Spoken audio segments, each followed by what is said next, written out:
Hey everyone, good morning. Welcome to the Teach Better Today morning show where the Teach Better team gets to join you live every single morning, Monday through Friday at 7 a.m. Eastern. We have one of my most incredible, I would say friends, but really I'm just a huge fangirl of the educator that is with us. I know so many of you are in her DMs, dying to have her come share her information with your school district or your department. So this will be a really, really great starter for those conversations and finalizing, hopefully having her maybe come to your school, within the spring semester. Lots going on here. As you get started, please feel free to share your good morning messages in the comments. We love hearing from you, and we'll be right back to start this conversation.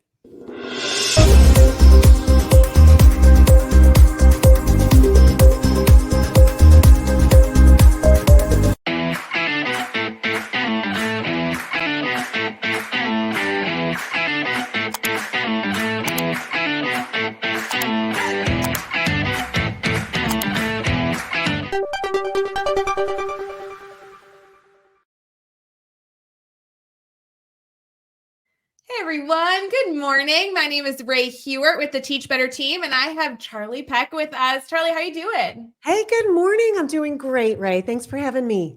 I love that we're vibing with the same blue. Maybe today's kind of like a inspiration. Put on your blue sweater this morning. This could be a good, push if you're struggling to figure out what to wear.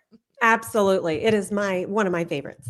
I love a good blue sweater. I actually just grabbed a very cozy blue sweater off Amazon. And I know that I've just become such a sucker for online shopping.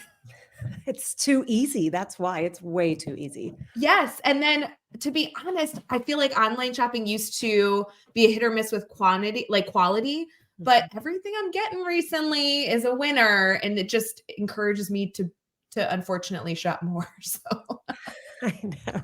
Yeah. Retail is very different these days, isn't it? Isn't it? Yeah. So good morning, everyone. We hope that you are sporting your great blue color because that's the color that we've chosen this morning. Charlie, in case anyone is new to our Teach Better family, maybe they haven't connected with you yet on social media, would you mind sharing just a little bit about who you are, what you do in education, how you support teachers? Yes. Well, first of all, teachers need a ton of support. I know because I used to be a teacher and I've been in education for over 20 years, but I taught high school for 18 years. And so many of my students were struggling with mental health even way back then. So I just got very curious about why, like what is happening in our education system and in our world. So I went and got my Master of Social Work and became a clinical therapist. So the work I'm doing now marries those two fields together and supports districts across the country to equip the educators in our school systems that are surrounding our kids who need better support for their own overwhelm, but also to better respond to our student mental health issues. I could not think of a more relevant topic. Truly. I mean, every educator I have spoken to, not even just, over the last 3 years, but even just within the last few weeks, have continuously been searching for ways to better support their students. And mental health continues to be an avenue that we just know the more tools in our toolkit, the better we can serve the students in front of us. So I can only imagine that you have had a busy schedule. It is busy. We're all busy and just in different ways, aren't we? But the thing is because we are so busy, Ray, it actually cannot be a long list of strategies that we give. So that's one of the things we do differently, right? Is because we have to do something that integrates so easily into our daily practice that we'll remember to do it and that we actually will use it. So that's the approach that I've taken. I think that's why your content, like I said earlier, I'm a massive fangirl. I love consuming your content. I love following your journey because as this community knows, I always think the grandiose ideas are amazing, but I am a scalable systems and routine girl. Like I operate very deliberately in the choices I make. And if it's something new that doesn't very naturally fit as a puzzle piece into what I'm used to and where I want to go, I do it once or twice and then it goes to the wayside. Like it's not because I'm not interested. It's just because I lose brain capacity to be able to remember that new thing I have to figure out versus just going with my flow, going with my routine, and adding in those strategies a little bit more organically. That's exactly right. And I mean, how many professional development sessions have we sat in and we loved it? We really did love it, but we had to go back and then figure out how we're going to put this into our planning that we've already done, by the way. And then also, like, you have this big binder that you have to go back and look at and make sense of. No way. First of all, we're in a crisis in mental health. If you guys have not paid attention, of course you have. You're there, you're in it, you know. And so we had to have a different solution that was going to give immediate relief. And this is how it's going to do it. And I know because I've done it and working in our hospitals with teens who are coming in with, but you want to talk about crisis. The teens and their families are going through it there. And I'm able to incorporate it even in that kind of practice. So it does work. It's evidence-based and it's just that easy. It really can be. So, Charlie, I know you're going to share a lot of suggestions for us when we get into our team talk. It may be a little off the record here. I have to tell you, I have started to pay so much more intentional attention to my own mental health as an educator over the last few years. And I really have explored everything from going to counseling on a consistent basis and exploring, anxiety medication. And it's really been an interesting journey for me. I can only imagine that educators, a part of this community, might also resonate with not only wanting to support their students, but also wanting to better support their own mental challenges, right? Hurdles. Have you been able to see both of those dilemmas come up in the work that you've done? Absolutely. I mean, and that's it. So that's why I named my keynote Thriving Under Pressure, because we have to keep teachers and educators, leaders, everybody energized to show up for work. I mean, really, we have to do that. If our kids are going to feed off of our energy, it's got to be good, healthy, positive energy, not fake, not the fake toxicity, not that. It's okay to be real. You get what I'm talking about. But the strategies are to actually manage our own overwhelm. And that's why, so Dr. Cameron Caswell and I wrote a book together. And the reason we did that is because people kept asking us, well, how are we going to get all your information? So we put it there. But it really comes down to 9 skills. And they're broken up into, 3 are all about us. Like, how do I manage myself as an educator and an adult in this world of education? And by the way, we work with families too. Dr. Cameron Caswell does that. So we got to manage our own overwhelm if we're going to show up energized and to kids properly. We all know that, but we just don't know how to do it sometimes or don't give ourselves permission. So when it's really neat when I have these superintendents or district leaders reaching out to me to say, okay, let's talk about professional development. I say, great. We need to start with your teachers' mental health and wellness and their function. And they're like, oh, and so when I get in front of teachers, they're like, oh, this isn't about students right now. This is about me. Oh my gosh. So they love it. They love looking out for themselves. That's where so many good things here. I know you continue to have so many pieces. The book I can recommend. I have it on my nightstand upstairs. I could literally go upstairs and grab it. So everyone needs to go and check that out to make sure that they have all their resources. Before we get into the conversation about students and obviously the strategies that you like to provide people with, I would love to look at who you are outside of an educator, outside of obviously running around and doing keynotes and workshops and pushing out content on social media. What are some things that you enjoy outside of obviously the crazy work experience you're in right now? Well, I absolutely love traveling. And if I didn't, there's no way I could be doing the work that I'm doing because I'm traveling all the time. But it truly is something that I love to do. And that's why when I work with these other districts in North Dakota, Alaska, California, Virginia, all over the place, I absolutely love that part of it. But I'm a mom. You know what? I'm a mom. I'm a wife. I am a huge family person. And I don't feel energized unless I know my family's okay. I don't feel good about anything else I'm doing if I can't connect to them. So there are times that we don't connect with our family in ways that we want to, and that definitely is something that comes into play. And managing my feelings around that, and then working with other people is something that I think about. But then also being able to move out of those times and get energized by the people around me. So I know that there's a tangent I could easily continue going on here, but family is so important. And it always comes back to that in my life.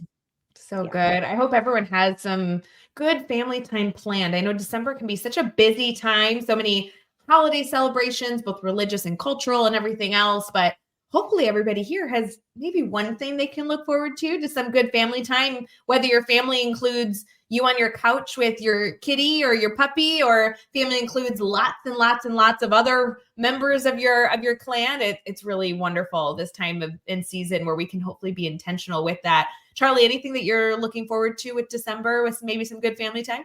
Yes, definitely some downtime because there's a lot going on in 2024. There's a lot of new things going on. And so I'll be preparing for that in the next couple of weeks. And then I'm having 2 weeks of nothingness, just being with my family, playing games. We play euchre here in Northern Kentucky. So we'll be doing that.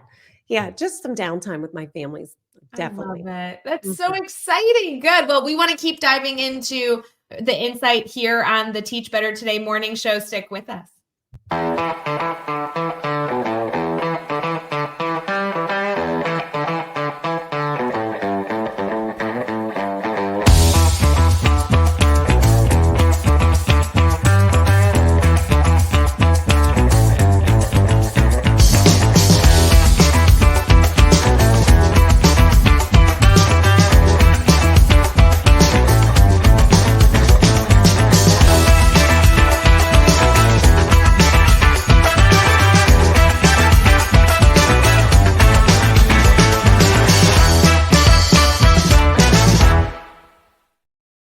Hey everyone, thank you for sticking with us here in the Teach Better Today morning show. We are currently streaming live on Facebook, YouTube, Twitter, Twitch, and LinkedIn, and of course, as an episode of Teach Better Talk podcast. If you're looking for new podcasts, there are not only so many we can recommend over at teachbetterpodcast.com, but also, guys, there are so many good educator podcasts that if you reach out to Charlie or I, we would love to continue to share with you different ways for you to explore and challenge your thinking.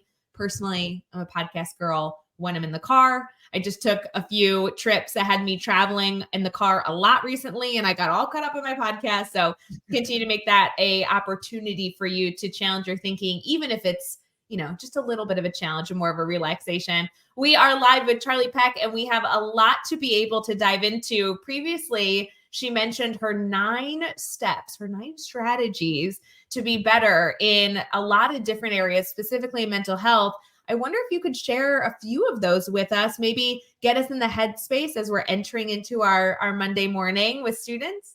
Absolutely. I just did a class on self-reflection, and self-reflection teaches us to help manage our overwhelm by understanding the story that we tell ourselves and spiraling out of control. And so often we don't function well because we're stuck in negative self-talk. Now we've heard that before, but how do you move out of self-talk? So we actually give a visual of what is my story spiral? What am I telling myself here? What is that starts with a thought. There's an emotion attached to that, and then we become reactive. So that is one thing we teach is how to unravel that story. One of the things, and this is simplified because we take like 2.5 hours we could easily take 2.5 hours to just teach one skill, but to change our should language into could. So and it is very simple, but guess what? It's supposed to be. It's supposed to be. So imagine you tell yourself a story about either yourself, about your confidence, about, I should have done this, or my capabilities, or about a student who's misbehaving, which is that happens all the time, where teachers are overloaded. And so what we do is we say, listen, what story did you tell yourself about that student? Or what story did you tell yourself about yourself? What do you think you should be doing? Instead of saying, I should be confident, or I should be nicer, I could be nicer. Why am I not being nicer? Or what outcome might that be? So there's a lot that we do just to have that thinking shift, which is what we do in therapy, by the way, but we don't have time for therapy. We don't always have time to do that, do we? So it's little things like that, Ray, that we sneak into everyday practice. I mean, you can do another thing like we do rapid resets. And that's just to shift the energy while you're teaching. It could be your own energy or the energy of your students. And if you want to think like the brain energizers, but it's with a purpose. Brain energizers are awesome, but if we don't have purpose behind them, they're not as effective. So let's say that I notice my students aren't very motivated.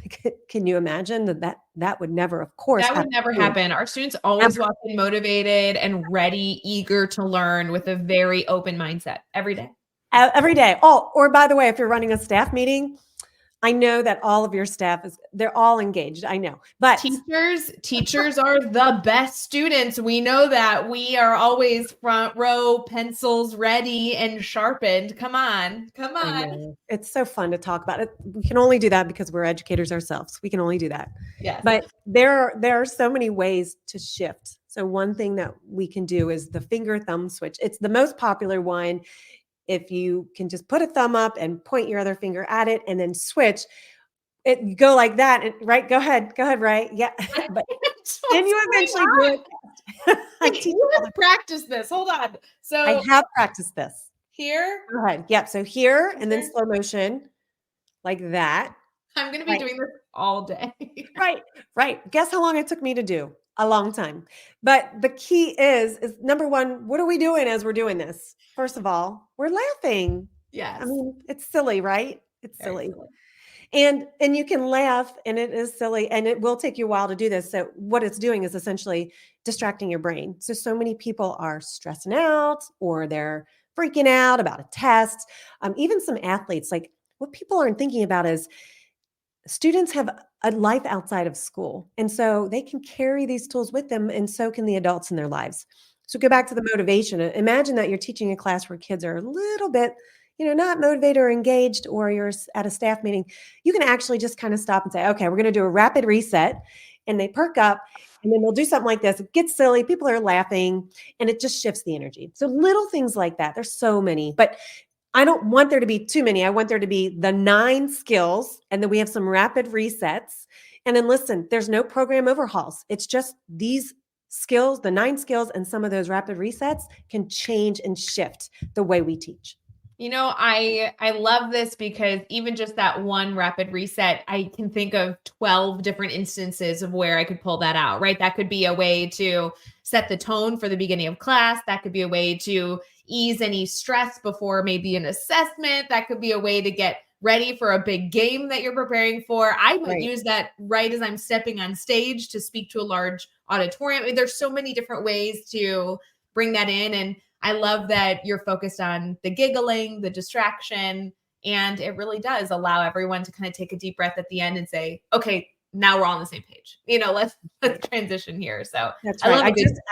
I will say too, like it's so easy to do and there's so many of them that you can do at different times. And I just did a virtual session with 7th graders last night in North Dakota as I'm sitting here, and I was able to do 4 of them. And in an hour session, I just included 4 of them for different reasons, right? Sure. So now that teacher has 4 different times that they can use that in their own teaching practice. And by the way, we sneak it in there when they need their own shift of energy. So it's for everybody's purpose. Yeah. So it's exciting. I love that stuff. Obviously you have a lot to share. The 9 strategies even that we're talking about now is just a small percentage of all the different ways that you can support educators to being better. Yeah. How can they be a better consumer, be a better learner alongside you? Do you feel like social media is the realm? Obviously the book is helpful. What's a good spot for them to get started if they're looking to connect with you further?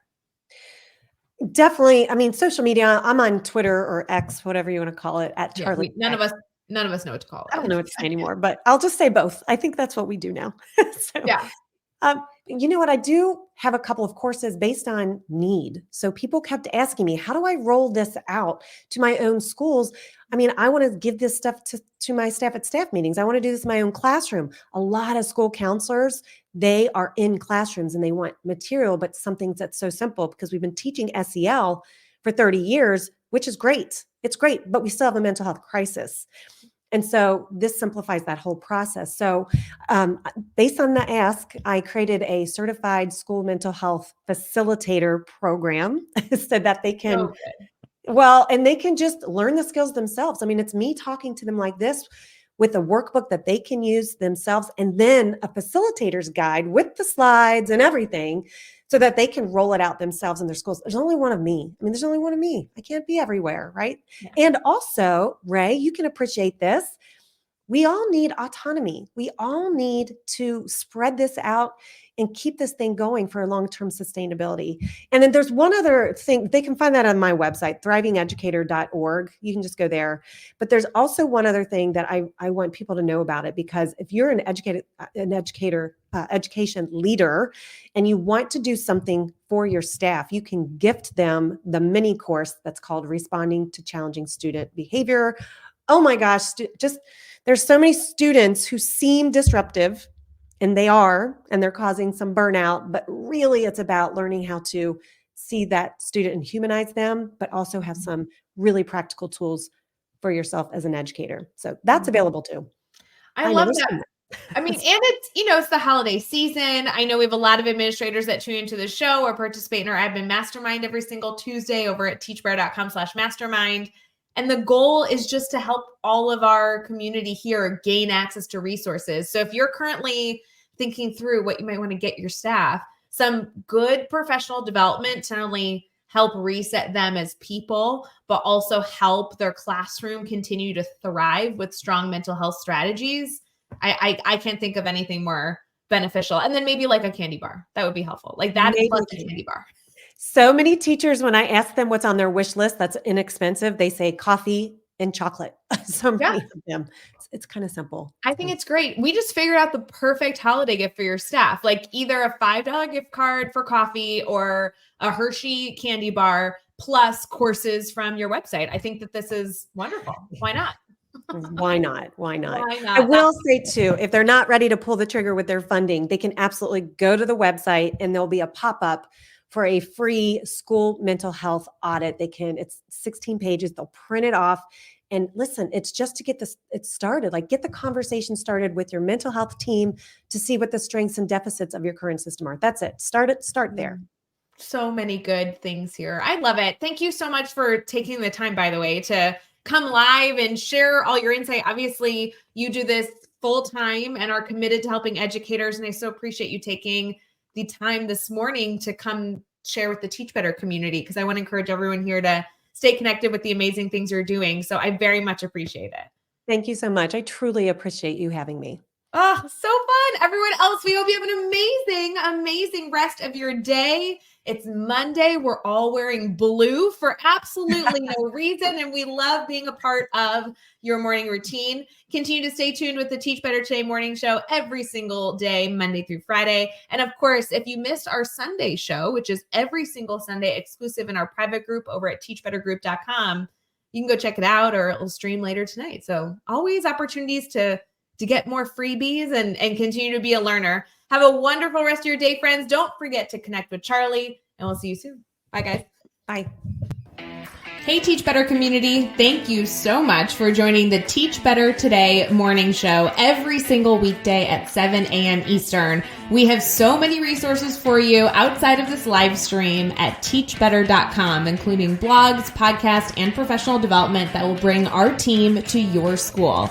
Wherever you are listening from this morning, please make sure you are sharing and celebrating the incredible educators in this world. And hey, if you are listening over on a podcast to Teach Better Talk, we would love a 5-star review. The comments are always so entertaining. We'll see you tomorrow.